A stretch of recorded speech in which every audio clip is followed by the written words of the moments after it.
Salve, meus queridos, tudo bem? Hoje eu quero falar um pouquinho sobre a radiestesia de onda de forma e eu vou dar aqui algumas dicas para vocês de uso dos gráficos radiestésicos. Desde já, na radiestesia clássica e técnica, nós não chamamos gráfico radiônico. A radiônica é uma ciência desenvolvida pelo Dr. Albert Abrahams, lá em 1800 e lá vai bico, se eu não me engano, não tenho certeza, não sou especialista em radiônica. Pressupõe o uso de máquinas e equipamentos. Máquinas que tenham diais, potenciômetros, placa tátil, compartimentos para você colocar testemunho, para você colocar a fragrância, o elixir que você quer transferir para o seu interagente. Tá? Radiônica é máquina e equipamento. A radiestesia que usa gráficos é a radiestesia de onda de forma. Ele parte de uma disciplina, vamos dizer assim, que é a emergência devido às formas. Nós temos aqui referenciando, né, a obra do Antônio Rodrigues, onde ele fala da emergência devido às formas, ou a influência, né, devido às formas. Então é a forma do gráfico que vai gerar a influência que nós desejamos, dependendo da forma que nós estivermos utilizando. Eu estou relaxando um pouquinho nesses conceitos, entendendo, compreendendo que um gráfico de onda de forma, que um gráfico radiestésico, ele vai além, lógico, né, da sua simples forma. Ele não deixa de ser um portal, né, um elemento aqui magístico, um espaço mágico, onde através da interação com o operador, ele acaba assumindo qualidades, né, específicas de acordo com o trabalho que a gente quer realizar.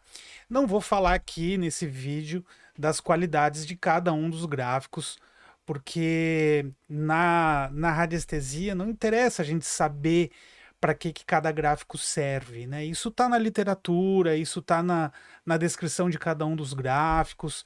Eu procuro ser aqui no nosso acervo o mais fiel possível às fontes, né? Embora eu escreva um texto, muitas vezes e jogue ali na inteligência artificial para ela corrigir, né, eventuais falhas ortográficas, eu procuro sempre ter como referência as obras, né, a bibliografia de onde o gráfico foi retirado.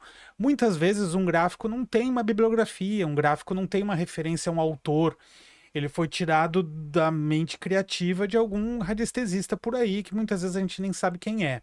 Mas que através do uso, né, que através da prática, vamos dizer assim, esse gráfico acabou se encaixando numa egrégora, né, num inconsciente coletivo, e ele acaba tendo um poder de atuação justamente em função desse inconsciente coletivo, em função dessa egrégora, né, em função de diversos radiestesistas aí já terem utilizado, ele acaba adquirindo essas qualidades. Isso é uma coisa importante, né? No Reiki a gente fala muito dos símbolos do Reiki, né? Entendendo os símbolos como elementos que te conectam a um inconsciente coletivo, a uma egrégora, vamos falar assim, de praticantes. Então, quanto mais pessoas atuam, né, utilizando um determinado símbolo, mais esse símbolo vai criando forma e poder num plano astral, num plano espiritual. E quando a gente aciona, ativa, né, lembra desse símbolo, ele acaba exercendo as suas influências, né, nesse mundo físico. Tá? Mas a ideia não é falar sobre isso, tá? Embora eu acho importante uma certa definição assim, né, da compreensão de onde se posicionam os gráficos radiestésicos. A minha ideia nesse vídeo, a minha intenção nesse vídeo é orientá-los sobre a confecção do seu gráfico radiestésico, tá? Para que você não precise gastar rios de dinheiro comprando gráficos prontos na internet. Embora tenha gente vendendo a preços bem modestos, né? Se a gente pegar todos os gráficos aqui da nossa coleção e resolver mandar fazer aí numa gráfica, a gente vai gastar uma grana considerável. Então, eu não tenho todos os gráficos impressos. Eu imprimo de acordo com a necessidade. Como é que eu imprimo?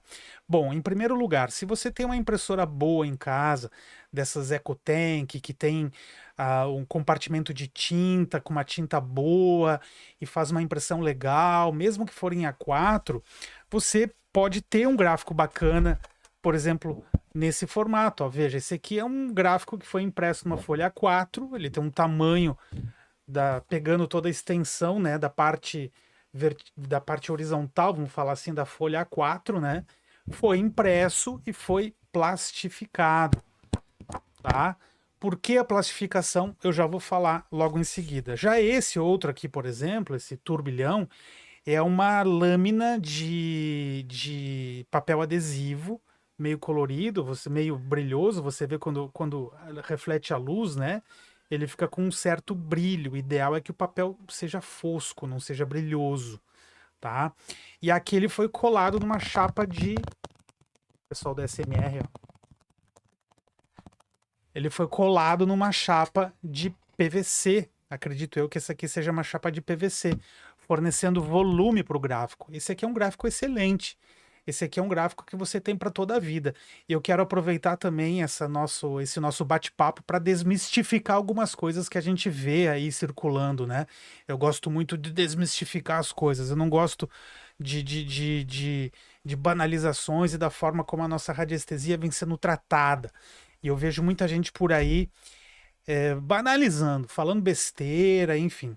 Aqui eu tenho um outro gráfico, ó, Cosmos 2000. Eu tentei vetorizar esse gráfico não está no nosso acervo. Ele é muito complexo. Eu comprei ele, me frustrei comprando ele, porque eu comprei um PDF e achei que ia vir um PDF em alta resolução, que nem os que eu faço.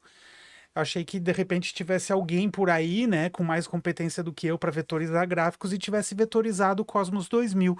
Então eu acessei um site aí e comprei o Cosmos 2000 em PDF. Uma bosta. Veio um arquivo todo pixelado. Então eu não gostei. Mas eu imprimi ele e veja, eu tinha aqui uma chapa de MDF grossa, grossona, e colei ele nessa chapa. Imprimi num adesivo, né, num papel adesivo também brilhoso, veja como ele reflete a luz. E eu utilizo. Se eu tiver resultado ainda, não percebi porque eu não utilizei ele pelo tempo que eu deveria ter utilizado. Mas veja, colei numa chapinha de MDF. Então, qual é a característica do gráfico radiestésico que você deve observar quando você for confeccionar os seus gráficos? Em primeiro lugar, contraste, preto no branco, tá?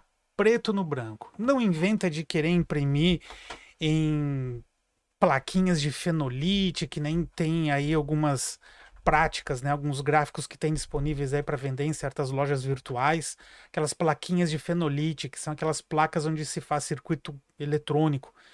Isso aí não tem um contraste. O gráfico tem que ter contraste. Contraste de cores é importante. Então, linha preta e papel branco. Quanto mais aprimorada a qualidade da impressão que você for fazer, melhor. Se você for imprimir num papel fotográfico, que seja um papel fotográfico de preferência fosco, tá?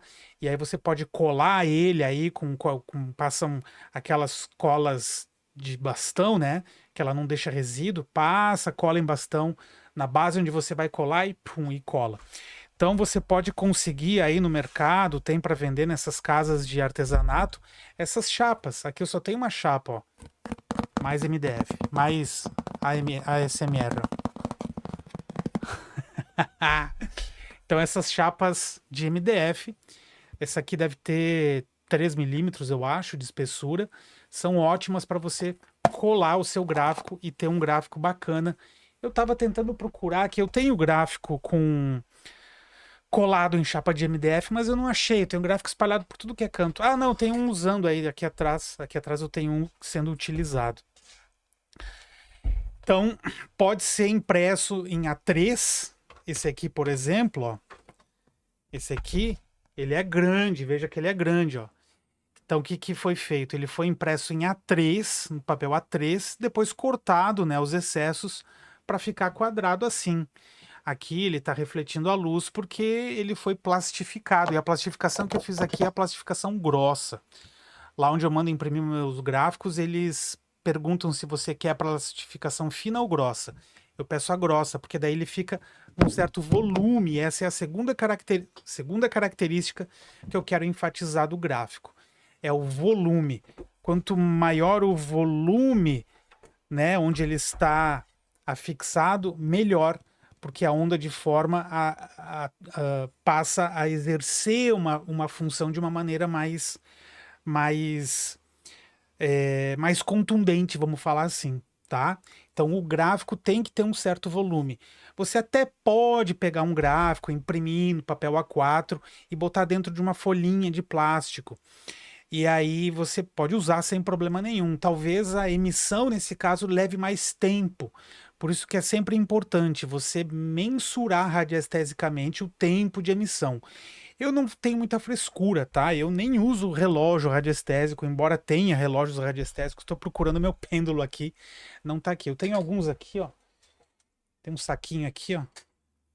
Com... Tem um dual rode, ó. Esse dual rode aqui é bonito, ó. Esse dual rode aqui. Perdoe meu TDAH, tá? Às vezes eu dou umas viajadas. Ó, esse dual rode aqui, ele foi o Caffarelli que fez. Que Deus o tenha. E ele escamoteia, ó. Você pode aumentar a, a precisão, a sensibilidade dele aumentando aqui, né? Então você, olha que bacana. Mas não é a ideia, né? Não é a ideia falar sobre isso.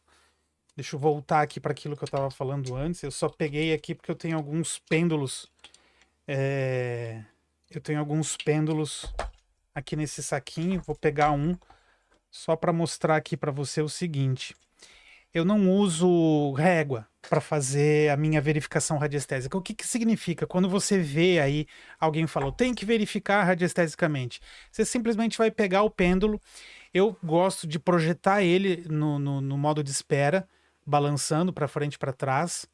E aí mentalmente eu pergunto, qual é o tempo de emissão quando eu monto um determinado gráfico, né? Qual é o tempo de emissão? É em minutos? É em horas? Veja que o pêndulo está balançando. É em dias? Pá, ele deu um tranco para a direita e começou a girar no sentido horário, significa que é dias. Então, quantos dias? Tudo isso mentalmente, não tem um gráfico aqui me orientando. Quantos dias? Um dia, 2 dias, 3 dias, virou aqui no sentido horário, me sinalizando 3 dias. Veja que eu não esperei a resposta, não. É um dia, não. É 2 dias, não. Quer trocar a máquina de lavar por este videogame maravilhoso, Gustavo? Sim ou não? Então, então é mais ou menos isso. Eu não espero o não. O pêndulo não precisa esperar para girar não. Eu projeto ele no modo de espera e pergunto, né? Quanto tempo? É em minutos? É em horas? É em dias? Oh, sim, ele girou, é em dias. Tá, beleza. Quantos dias? Um dia? 2 dias? 3 dias? 3 dias? Pode ser 4 dias, 5 dias? A mesma coisa para posologia. Quantas, quantas gotas de um determinado elixir radiestésico? Quantas vezes ao dia? Por quantos dias? Tudo isso você pode fazer mentalmente, sem a presença de relógio. Um bom radiestesista não faz perguntas, né? Ele simplesmente pega o seu pêndulo e vai elencando as respostas que ele quer, tá? E aí, voltando, né, à questão dos gráficos, qual é a outra característica que define um bom gráfico radiestésico? Tamanho. Quanto maior, melhor. Você vai ver na bibliografia, né? Muitas vezes nos livros, você vai pegar o livro aí, os gráficos em radiestesia. Até tenho aqui, ó. Espero não bagunçar minha luz. Ó, aqui tem um, aqui tá ao alcance da minha mão. Os novos gráficos do Antônio Rodrigues. Até tem aqui, ó. Né? Às vezes você vai pegar um gráfico, vamos pegar um gráfico aqui, ó. Por exemplo, peguei aqui o Iavé, esse aqui, ó. Esse aqui, ó. Tá no nosso acervo. E aqui diz, ó, dimensão do gráfico, 18 por 30. Isso aqui seria uma dimensão mínima, tá? Você pode fazer um gráfico maior do que a dimensão orientada aqui no livro. Então, partindo da seguinte orientação, o gráfico, quanto maior, melhor, tá? Não precisa economizar na impressão do seu gráfico.